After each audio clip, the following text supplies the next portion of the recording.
Last two class we were studying the application of Fourier series. We shall continue this in this class also. In the ninth example, we consider asymmetric exponential function.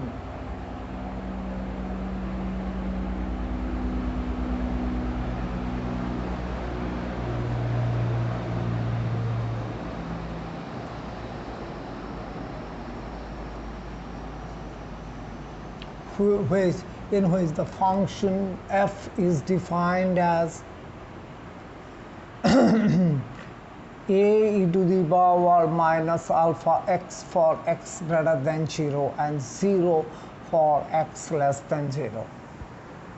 It is asymmetric because it is only defined in the upper half. The Fourier transform is 2 pi a of k is equal to 0 to infinity f of x, because from minus infinity to 0 it is 0,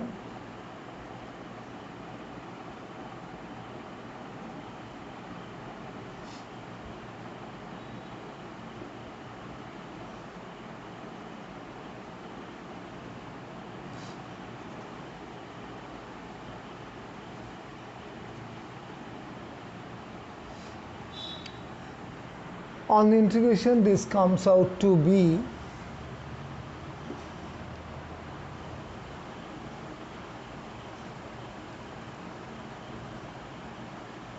ik, and which we can write as a alpha square k square alpha minus ik.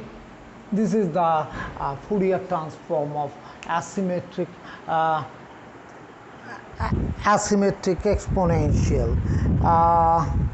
Now we see that a of k is complex, so real part of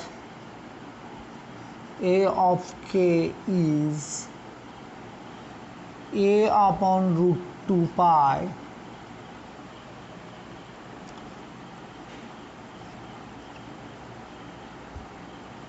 and the imaginary part of a of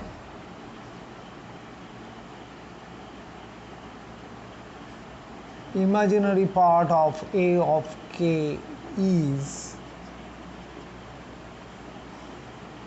minus a upon root 2 pi k upon alpha square plus k square. This function behaves if we plot the function there f of x first.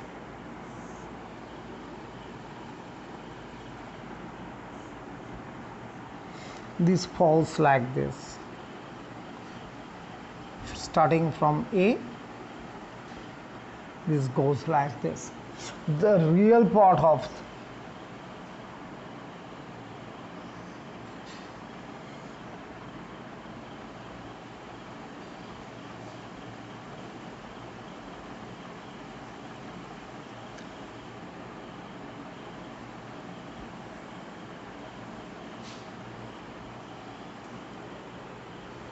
and the imaginary part of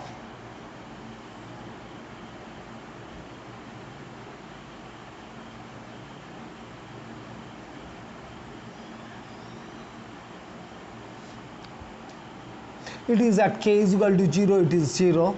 For positive k it is negative, and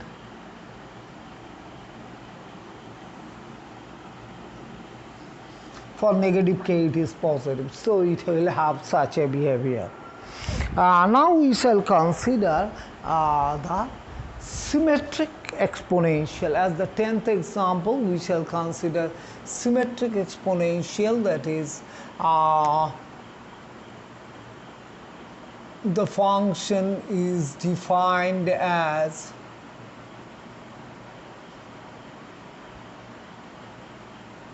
for x less than 0.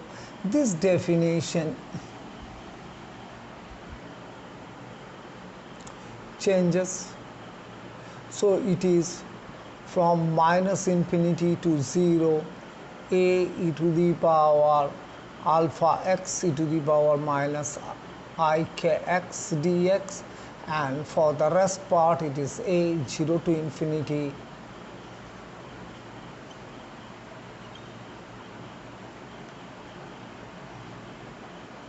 dx.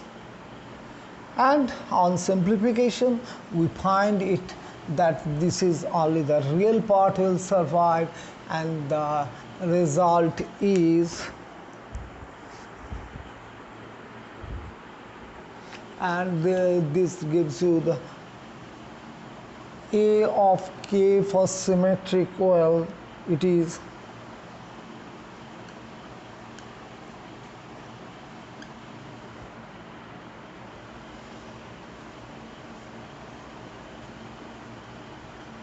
so it is the function itself has its plot like this.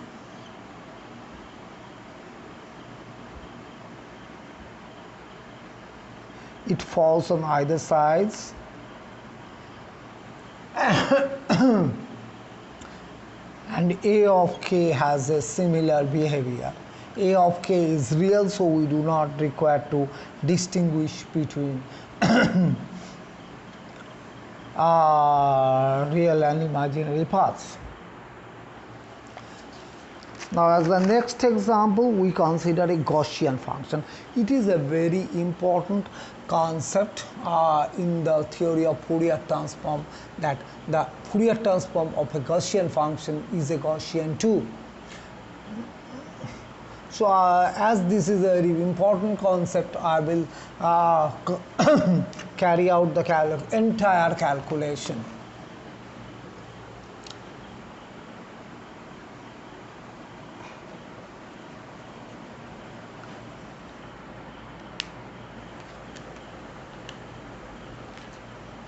Gaussian function is f of x is equal to a e to the power minus alpha x square.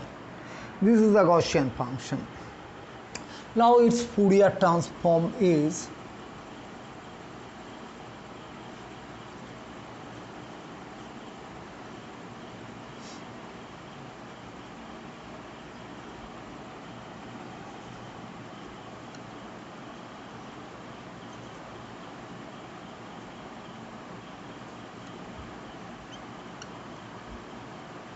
let me first consider the exponent of the integrand. Exponent of the integrand apart from minus sign is this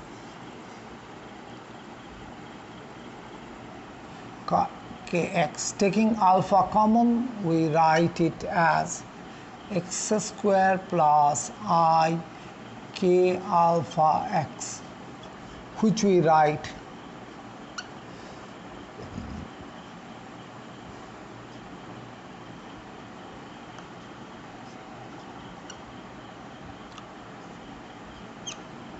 alpha square, so this is x square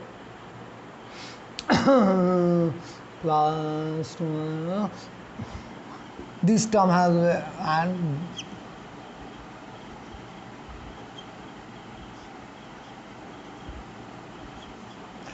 this becomes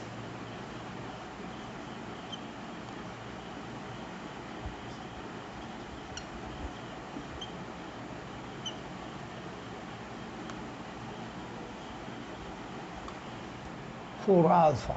So this becomes, this relation with the help of this becomes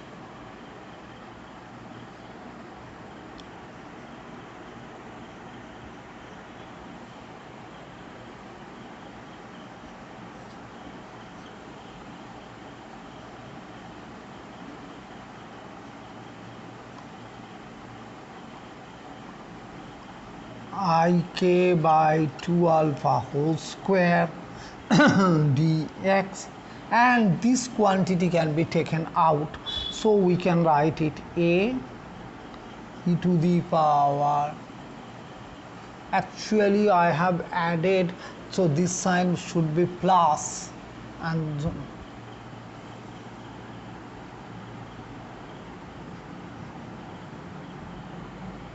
this is from minus infinity to plus infinity. we introduced a variable y is equal to x plus ik to alpha, so that dy is equal to dx. So this integration becomes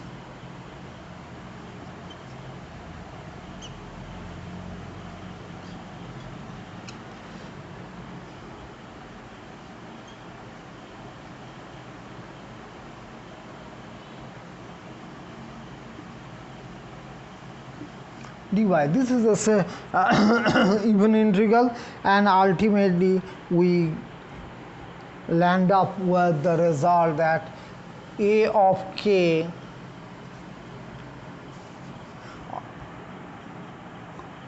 for a Gaussian function becomes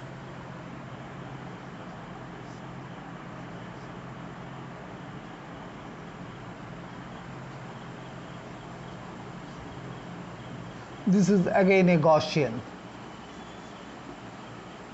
So Gaussian wave, the Fourier transform of Gaussian wave function is a Gaussian too. Now if we plot the graphs of the function,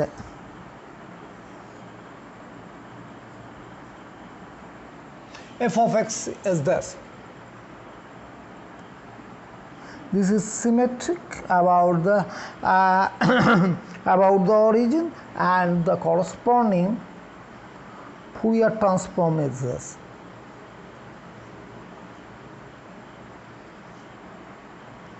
The only fact is that if alpha is large,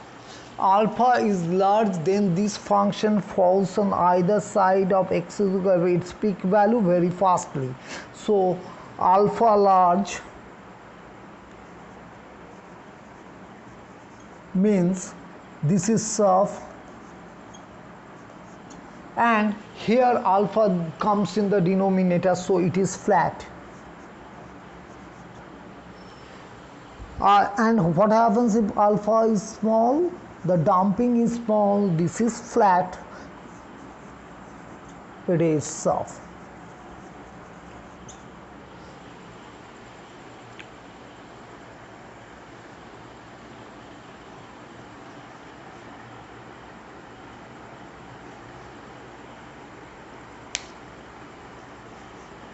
Now we consider a sinusoidal monochromatic sinusoidal wave of finite extent. If it had been an infinite extent, then Fourier transform gives you a single frequency.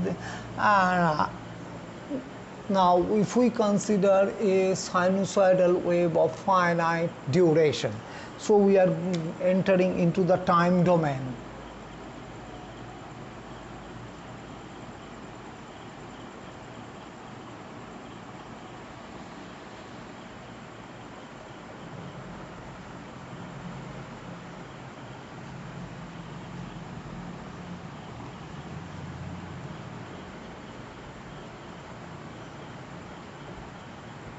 So we consider f of t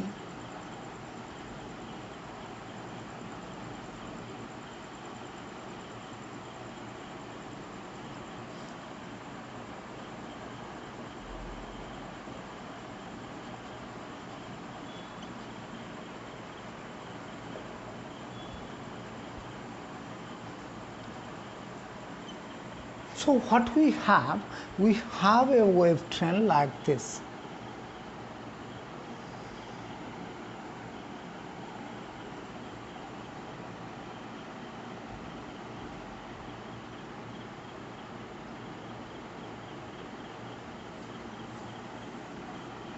This wave trend persists only during this period and is zero outside.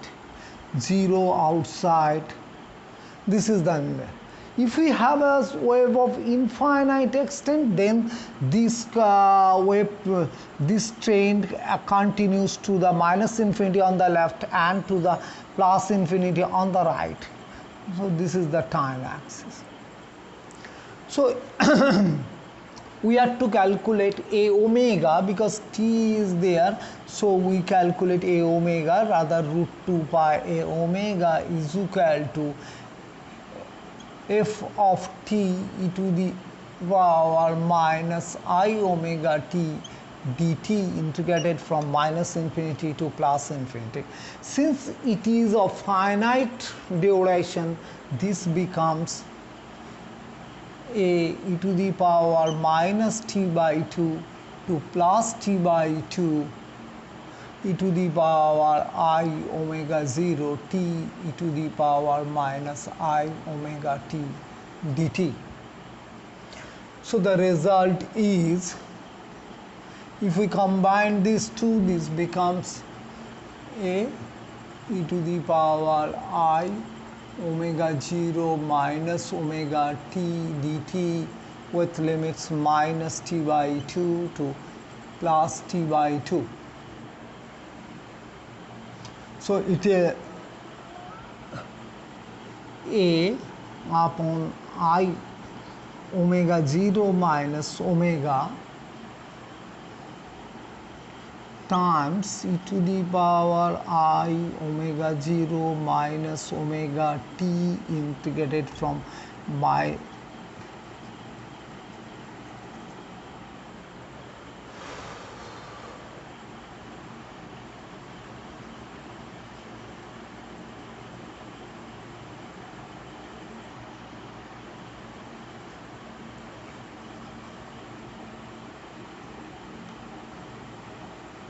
at the upper limit it is this, and at the lower limit it is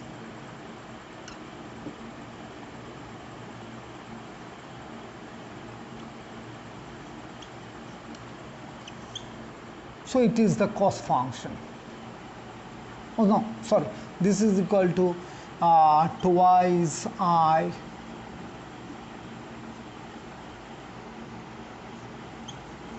t by 2. So this I cancels out. So we will have 2a, now this is sine omega 0 minus omega t by 2. Here we have omega 0 minus omega, we multiply it by t by 2, so it will be 4 by t, t by 4, simply at.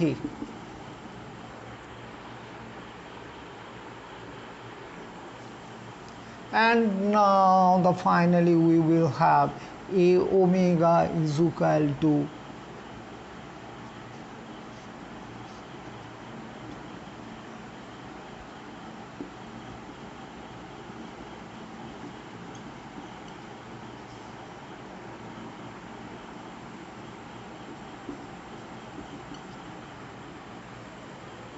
if you change omega, we see that it is a damped sinusoidal. A damped sinusoidal centered about omega 0, and at omega 0 this quantity is 1, at omega is equal to omega 0, and it will have a peak value, and on either side it falls. So it is f of t.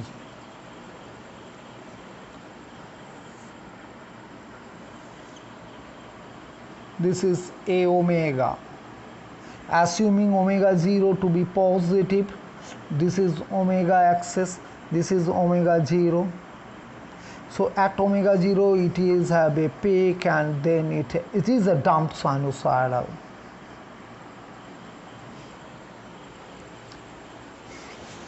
Instead of having finite wave trend, if we have a infinite wave trend, for a sinusoidal or wave of infinite wave trend, for infinite wave trend,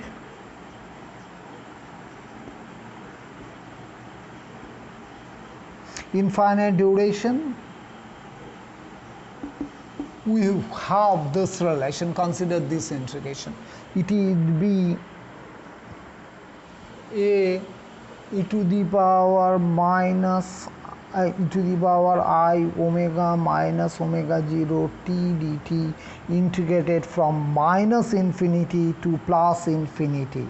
If we multiply by it by 2 pi, it gives you delta. So the result is 2 pi a delta omega minus omega 0, in which case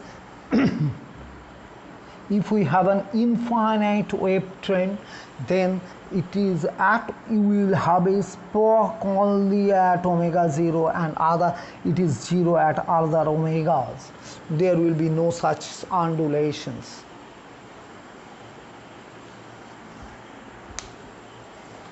It will be a delta function, delta function. Then I come to the cosine wave function.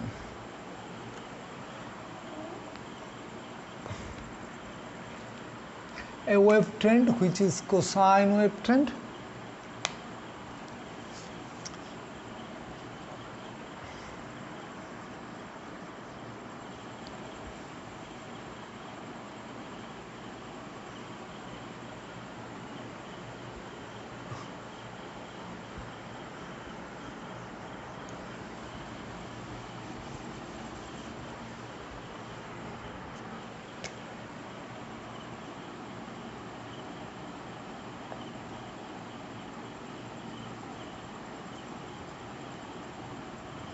Initially we assume it to be an infinite extent, so we assume f of t is equal to a cos omega 0 t, and this is for of infinite duration. So we write it as a by 2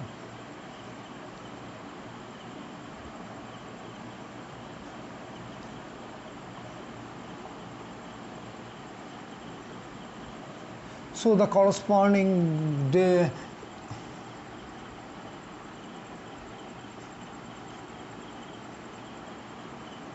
a by 2, then integration e to the power minus I omega t e to the power I omega 0 t plus e to the power minus I omega 0 t dt. These two, this will give you a delta function of omega minus omega 0, and this will give you a delta function of omega plus omega 0. But for this we have to have 2 pi here, 1 upon 2 pi here. So this factor is pi by 2a delta of omega plus omega 0 plus delta of omega minus omega 0. Since delta function is even, you can write omega plus omega 0 plus omega, or like this. So we have, what we have pictorially is that this is the wave trend f of t of infinite extent, that is the cos function is prevailing all around. Then this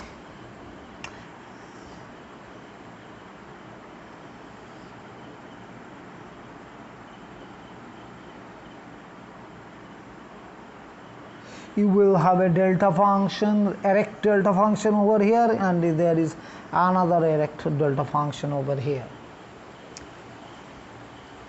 If we use the cosine function of finite duration, if we have a finite duration,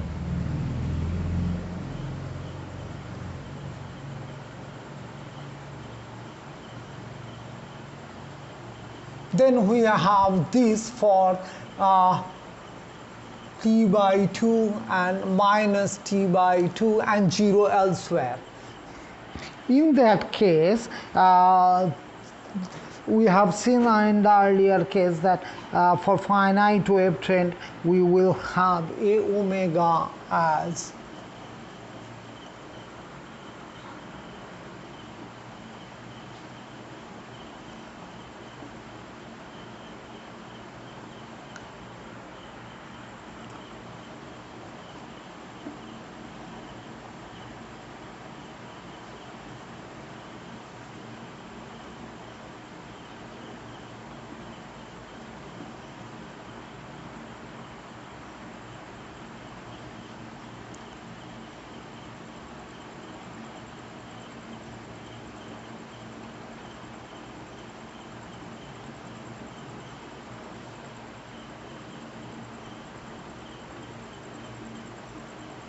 This will be the Fourier transform. So this will give you, so let me see what happens for finite duration.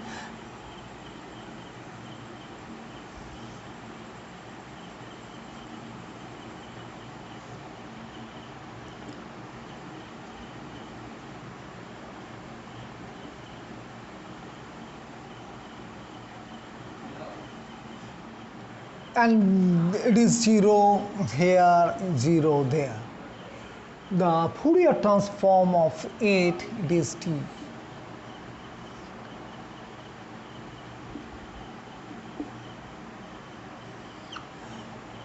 At omega is equal to minus omega 0.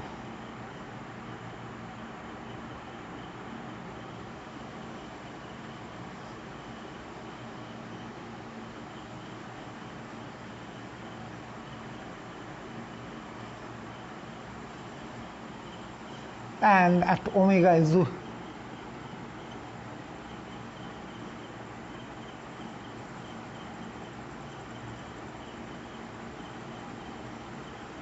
it will be erect because of the inverted because of this minus sign. Sorry, I have sorry, I have mistaken. This sign should be positive for cos. Positive for cos.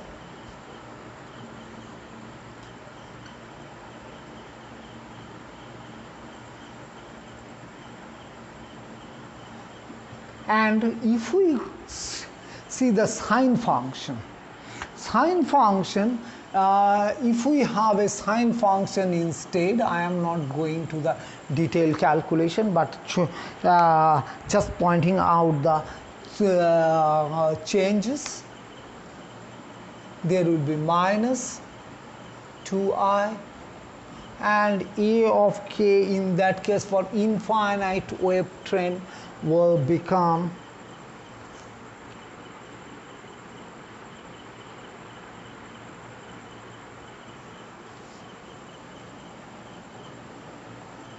this sign will be minus and there will be some I.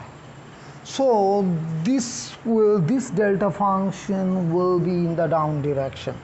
It is, and here in this case this sign will be minus apart from I will be not there, and this delta function will, or this part will be like this. This is the sine and cosine functions of finite and infinite durations.